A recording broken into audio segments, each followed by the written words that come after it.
to kind of spiral off of where I left off yesterday, talking about hard work and there's no substitute for it. The other side of that, or not really the other side, but even more so, is the idea of eliminating impulsivity, right? So, as infants, as children, people are designed to be impulsive. You're hungry, you cry. You get something from it, right? You got a full diaper, you cry. You get something from it.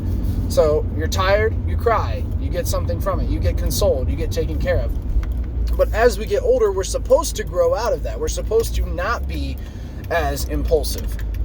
And I really don't know when that stops. I reflect back on my life and I try to remember if there ever was a time that I was just like, didn't think before I acted. And obviously, I'm going to, as an adult, look back and say, oh yeah, I was, perfectly well rounded out and didn't ever have that issue. But I don't think that's the case.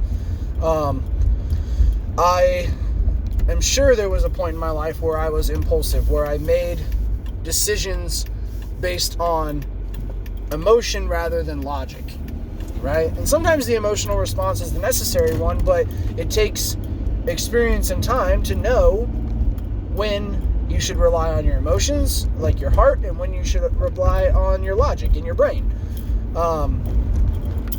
And I would think that by the time you're, 10, 11 years old, you've started to kind of get to that point. You've started to kind of make those decisions.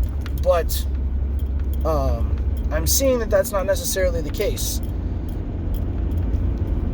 And impulsivity is kind of the antithesis to hard work. You can't have hard work and be impulsive. You can't expect results immediately and still want to work for the goal. I see this a lot with my students who want to be YouTubers. It's not so much of a craze anymore. There aren't quite as many of them that want to do that, but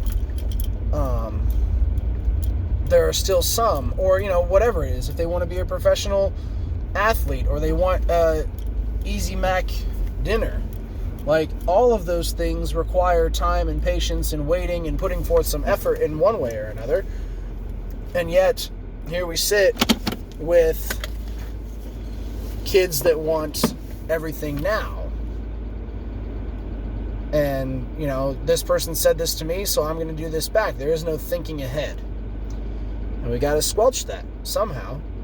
As teachers, as parents, as just people who want our world to continue on effectively and properly, we've got to squelch the idea that just stop and wait is what we need.